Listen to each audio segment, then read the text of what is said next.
Quel est votre métier? Quel est votre parcours? Combien gagnez-vous?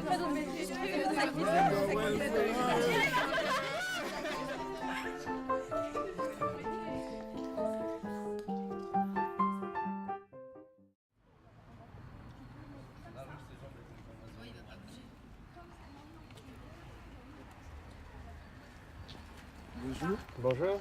Bonjour. Pourquoi vous prenez une photo de notre lycée? Je fais un reportage en fait sur le lycée. Je suis journaliste d'architecture, donc je m'intéresse un petit peu à... Là en ce moment je travaille sur l'architecture des lycées. Et donc du coup je suis venu voir celui-là pour voir un petit peu comment il est fait. Qu'est-ce qui vous intéresse dans l'architecture de ce lycée? Par exemple j'aime bien ce mur là. Le lycée est assez contemporain, tu vois, il y a des poteaux comme ça en fer, c'est des formes droites. Et il y a un mur vieux comme ça là, complètement en contraste avec le reste du bâtiment. Tu sais à quoi ça peut servir?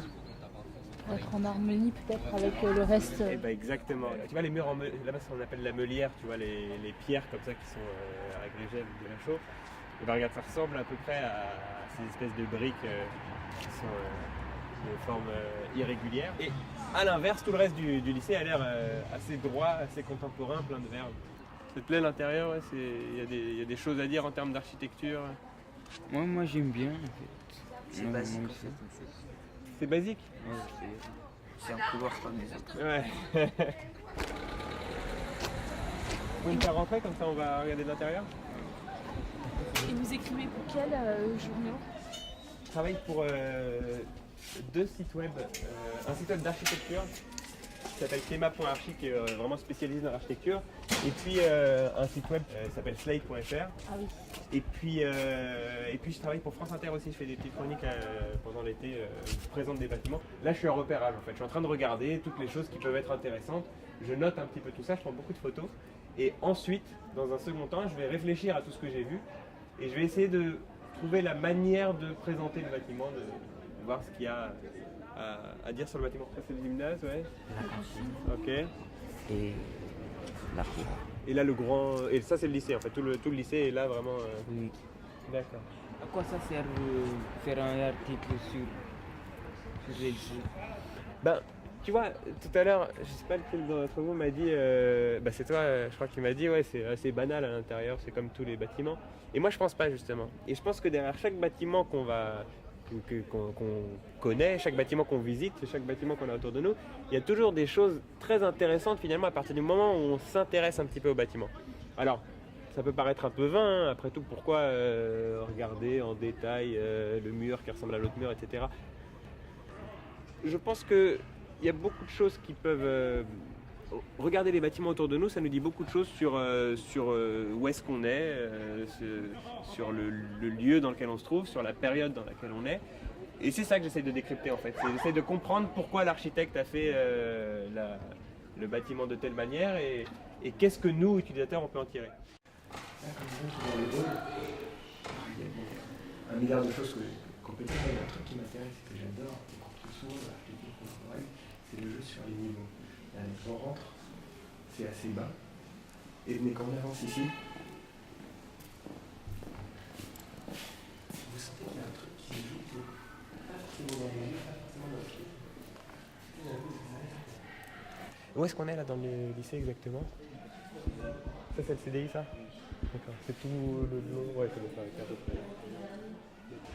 Des fois tu vois des bâtiments où tu as plein de choses, tu as plein d'éléments sur le bâtiment, tu as plein de matériaux différents, tu as plein de... Oh, je peux jouer dans le film. Ici, je sais pas ce que vous en pensez, mais je trouve que c'est assez simple. Tu vois, il y a beaucoup de verre, il y a le vitre quoi, les murs sont noirs, il y a un jeu sur les ouvertures vraiment tout le temps, et justement celle-ci, là, j'aimerais bien, on va en parler à l'instant. Il y a un jeu sur les hauteurs. Tu vois, les espaces sont assez clairs. Le lycée n'est pas uniforme, quoi. Il y a ce moment-là, tu sais qu'avant de passer le couloir, tu as cette grande traversée de lumière, quoi. C'est un jeu avec l'espace. Exactement, mais c'est ça. Et de toute façon, l'architecture, c'est ça, c'est un jeu, c'est de manière générale, c'est un jeu d'espace. Ouais, regarde, et ça aussi, là, c'est pas mal, tu vois. C'est marrant de voir une salle. C'est une salle d'art plastique.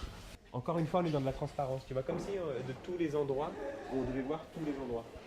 À quoi ça pourrait servir d'après vous, tiens, cette idée de pouvoir voir de tous les points, de où qu'on soit, on a toujours des vues au-delà des murs. Tu vois. C'est ça qui m'intéresse, quoi. C'est vraiment parler d'architecture à monsieur tout le monde qui c'est toi aussi, et c'est mes parents, c'est tous les gens que j'ai autour de moi qui ont l'habitude d'habiter l'architecture, qui sont des usagers de l'architecture, mais qui n'ont peut-être pas de regard sur tous ces bâtiments-là. Alors finalement, quand on creuse un peu, on se rend compte qu'il y a des regards. Tu vois, Lionel, tout à l'heure, il nous montre le coin d'en bas et il a un discours sur cet endroit-là. Il dit, c'est l'endroit que je l'aime bien pour telle raison. Quand je parle à Adil, il me dit, oui, il y a des bâtiments qui me rappellent mon enfance. Enfin, voilà. Quand on gratte un peu, on a tous des discours sur certains bâtiments. Je pense que ça peut être intéressant qu'on développe tous ces discours-là et qu'on essaye de... Enfin, tu vois, tous les bâtiments qu'on croise dans nos vies, on gagne énormément à gratter, à chercher et à s'y intéresser. C'est là mon endroit préféré, j'aime bien rester ici au calme. Ici au calme, ici on traîne. Regarder les gens, tout ça. Non mais t'as raison, non mais en plus t'as raison. Observer tout ça. Mais je te jure que je comprends parce que regarde, c'est normal que ce soit ton endroit préféré parce que là on est à la jonction qui va de l'entrée. Des mes endroits. Je sais pas si vous le ressentez comme moi, mais j'ai presque l'impression qu'il est plus haut le plafond ici. Je sais pas si vous... Pourtant il est pareil, hein, mais... Peut-être vous ressentez pas qu'il est plus... Attends, viens, Adil, regarde, quand tu te mets ici, vraiment, je trouve que là, le fait que ce soit blanc, que ce soit lumineux, t'as l'impression que c'est... En effet, tu te sens beaucoup plus aéré que... Là, on se sent plus enfermé, parce que c'est plus sombre. Ouais, Mais du coup, c'est comme si c'était... Comme si on était dehors, en fait. ouais c'est vrai, exactement, on est entre les deux. En fait, quand on rentre, on est un peu étonné. Enfin, Ouais, mais bien sûr, exactement. Ouais, bien sûr, exactement.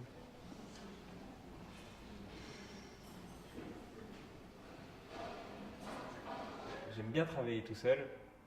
J'aime bien me réveiller tard le matin. J'aime bien travailler de chez moi. Et ça, c'est quand même le grand avantage du fait d'être journaliste indépendant.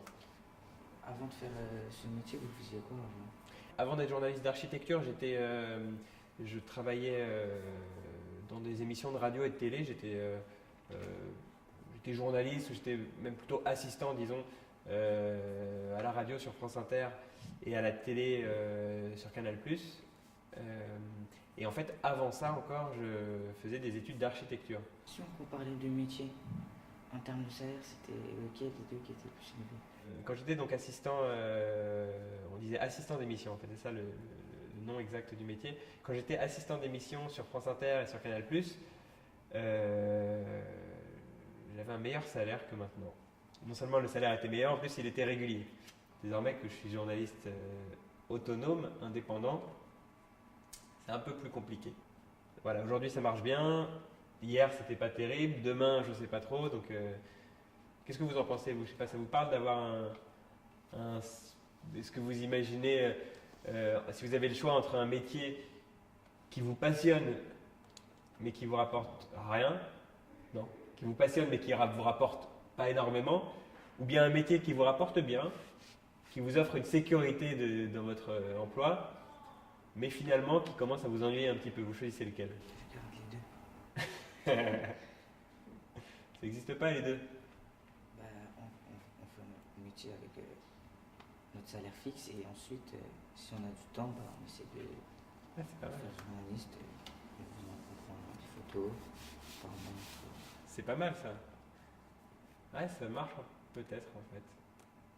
Qu'est-ce que t'en penses, Daniel? Moi, en fait, j'aimerais beaucoup être mon propre patron, mais c'est dur parce que si on a une famille et on n'a pas un salaire fixe.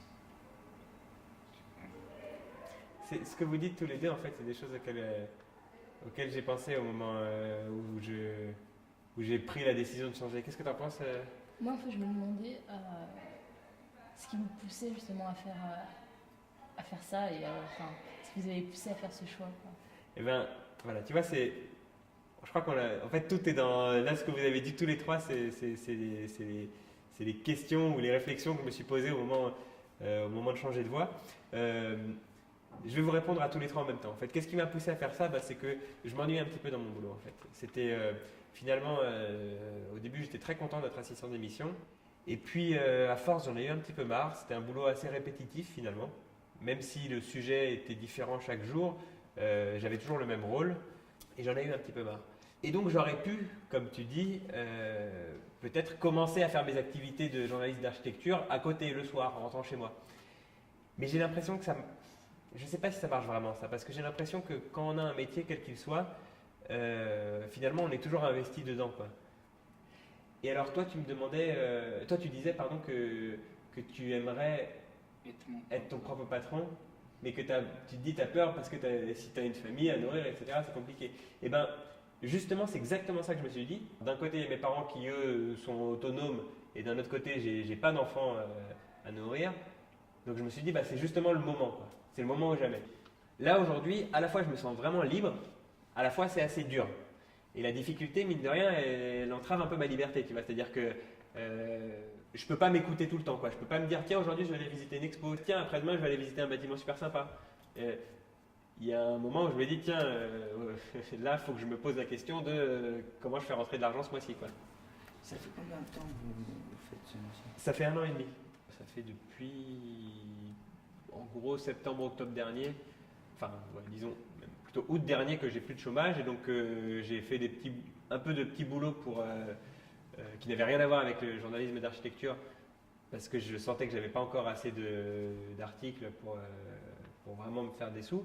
Mais là je commence vraiment à bien gagner ma vie tout seul depuis quelques mois, quoi. Donc tu vois, 1 an et demi, je commence seulement à prendre le dessus du truc, et sachant que je ne sais pas ce qu'il en sera de demain. Pour l'instant, je ne suis pas encore vraiment assuré d'être à l'aise sur une longue période, quoi.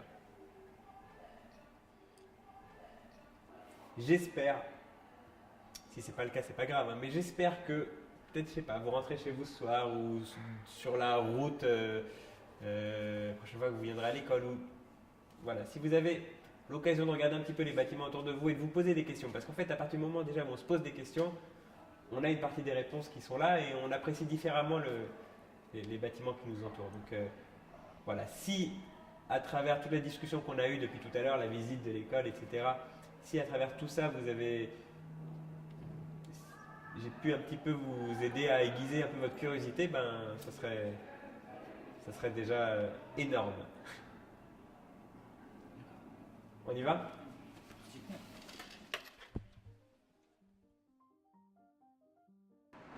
Je sais pas si vous avez connu beaucoup d'autres lycées ou beaucoup d'autres écoles. Avant, moi, j'étais à Alfred Nobel à Clichy. Moi, je trouvais plus joli là-bas, parce que j'aime bien. Ouais. En fait, je sais pas.